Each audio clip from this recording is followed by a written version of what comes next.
Hi everybody. There's one critical thing that makes all the difference between a professional or amateur online presentation. If you've ever hosted a webinar or a live stream or a Zoom presentation, then today you're going to learn how to manage the chat. Let's get right into it. If you're new here, my name is Liz, and every Tuesday I release videos teaching you how you can add video to your business. Make sure that you go ahead and subscribe so that you never miss any of my future content. Now, I know you're probably thinking to yourself, Liz, this is the weirdest topic to make a YouTube video about, because who knew that managing the chat was actually a thing? But if you watch enough webinars and masterclasses and live streams, you'll notice that a huge difference between a professional looking one or one that looks a little bit more rustic is the way that that host actually manages the chat. It actually makes a difference. If you ever watch an online presentation where the person seamlessly moves through the chat, then you will know what I mean. Most of us have become accustomed to watching Instagram or Facebook live streams, where just normal, average, everyday people who are not professionals on video are trying to manage the chat and give their presentation at the same time. So in general, we are very forgiving about people sort of fumbling through that process. But in today's video, I'm going to teach you some of the best practices so that you can improve that skill and take your presentations to another level. So let's jump into it. Now, whether you're hosting a Zoom presentation where people are dropping comments into the chat, or you're doing a live stream on social media, or you are hosting a webinar or masterclass, these principles are all going to be the same. So basically what I will do is show you some of the things not to do and then give you my suggestions on how you can do it better. So let's jump in. Now this is something that I see people doing in Instagram lives all the time and it makes me crazy. Pretend I'm the Instagram live host. Watch this. Oh yeah, that's totally right. I wish I did that too. Now, what is that? Sometimes I see Instagram live hosts randomly finding a chat message, reading it silently in their own head, and then just making a public comment about it. This is not the best way to address a chat message. So when a chat message comes up, address that person who left it by their name, read out the chat message in its entirety so that the audience knows what you are talking about, and then address it. So that person who's hosting the live stream should be doing something like this. So Lisa says that this is the best way to drop a chat into the comments. And then she can just answer it. So if you just randomly, silently read the comments in your own head and then answer it, your audience has zero idea of what it is that you are talking about. You haven't acknowledged the person who's taken the time to drop a comment in, and the audience cannot learn from the actual comment because they don't know what you are referencing. So don't do that. Now, this is another thing not to do when you are hosting a live stream or a presentation and then you see chat messages come up. So today we're going to be Oh, that's right, Mark. I totally get it. Do not interrupt your sentence midstream so that you can address something going on in the chat. There is nothing life-threatening happening in the chat. People are engaging and participating and yes, dropping their questions and comments, but you as the host, your responsibility is to complete your thoughts and you are the one giving the presentation. So I often see people getting distracted by what is happening in front of their face on the chat as questions and comments are moving up the screen. So be careful about this. Keep your eyes focused on the actual camera lens and complete a sentence or complete a thought, and then pull your eyes away from that camera lens so that you can go and have a look at the chat. It is always very, very disruptive when your audience is watching you and they're tuned in to what you're saying, but then mid-sentence you end up leaving that thought so that you can talk about something randomly in the chat. So don't do that. Now here's another mistake that I often see that you can avoid doing. Let's pretend that I'm the webinar host. Okay, everybody, so I'm just checking to see if there's any questions. I don't seem to see any questions. Does anybody have any comments or any questions? So do not voice your confusion out loud about whether you can't find the questions or if you don't know that there's any questions. That absolutely kills the professional air of your presentation.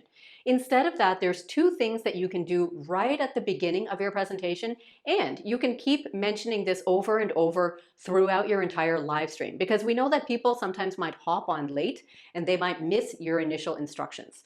There's two things that I often recommend.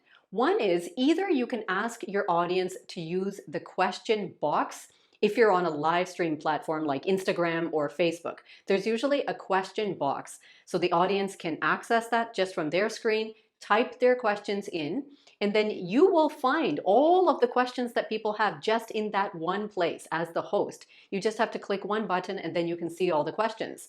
This allows you to either open up that question box intermittently through your presentation and answer some of them, or you can hold all of those questions there in that space and then answer them all at the end. It gives you all the flexibility to do that. Another thing that you can do is ask participants to use the capital letter Q followed by their question into the chat. That way it makes it super easy when you are scrolling through the chat just to find things that are actually marked as a question. Then it'll be really easy for you just to address them either all at the end or just intermittently throughout your presentation. Now, I also have a full 4-part series talking about how to host your first Instagram Live. So if you've missed that, make sure that you go back and watch that here. And when you watch that, you'll hear me referencing the fact that when you are on Instagram Live, the actual chat messages that populate and come up on your screen don't get saved along with that live. So that means after you've completed your live stream, if you want to share that to your feed or download that to your device, those original chat messages will not get saved. This is sometimes a problem if the host wants to actually remember who are those people who took the time to leave those messages, or if there was questions there that the host didn't have a chance to answer. Once you download it or share it to your feed, all of that original chat will be gone. So then I've mentioned a couple workarounds for that, for example, screen recording your device even before you start your live stream, and a couple different things like that. However, if you are doing a Facebook live stream from your laptop, you won't have the same problem because in fact, Facebook will in real time timestamp all of the original chat messages, and then that will also be shown even later with that Facebook Live. Now, if you're making a Zoom presentation and you want to keep that recording, make sure that you press record on it before you start. But then later, when you check on your laptop under the saved folder and you find that Zoom recording saved there, you will notice that it's actually saved as a couple different files. One of those files, of course, is the MP4 video recording of your actual Zoom presentation, but there is also a small file there that shows all the chat messages. This is super handy so that you can see what were the questions and comments that came up, and you can see if there were some people there who were particularly engaged. This is all handy information to have. This brings me to another important point.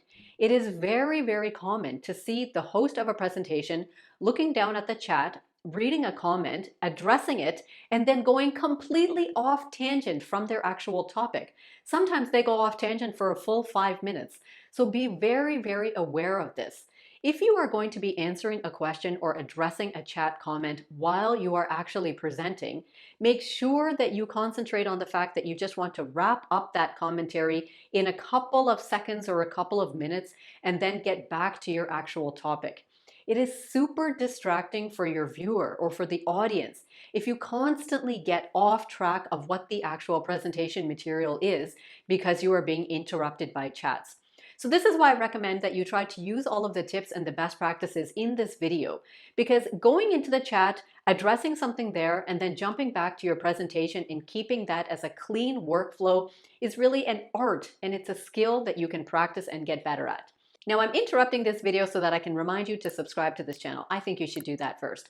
And if you want to get started with adding video to your business, make sure that you look for the free resource that I've dropped in the description below so that I can send you that right away so you can get started. Now, let's get back to our video. Now, it goes without saying that giving any type of an online presentation can be nerve-wracking. You have to remember to look at the camera, remember what you're talking about, stay on point, and on top of that, you have to manage that chat. So this is why I say try to practice this in advance. It is always the best thing to actually practice using that platform with just one friend of yours well in advance. See what it looks like when your friend drops a question or a comment into the chat. Are you able to find it easily? Are you able to just scroll, or is there somewhere that you have to click? Make sure that all of your windows are set up nicely. Don't let your first experience with managing the chat be when you are actually live. Now, we've all been in presentations where the host has fumbled through the chat and it is highly distracting to watch, and sometimes we don't feel motivated to stay online and watch the entire thing. On the other hand, some people do this so beautifully, and it is a pleasure to stay there and watch this. One of the most important things that I can encourage you to do is to remember that no one is obligated to drop any commentary or questions into the chat. They are actually just signed up to watch your thing so that they can get the information and hear what you have to say. So if somebody does actually engage and participate in the chat, consider this a positive thing and go ahead and try to encourage that person and thank them for hyping up the crowd, being active, and fully participating. Sometimes I've been in live streams where hundreds of people have been very active in the chat, and it is a wonderful atmosphere. Sometimes you see people actually supporting each other, leaving questions for each other, supplementing the material that you are saying. That is a real community building feel. So if you notice any of that happening in your chat, go ahead and address that there and actually recognize the effort that those people are taking. So if you like this video, I hope that you will give it a like and share it off with one of your friends. Don't forget to subscribe because every single Tuesday I bring you a new video where you can learn how to add video to your business. So until next time, take care.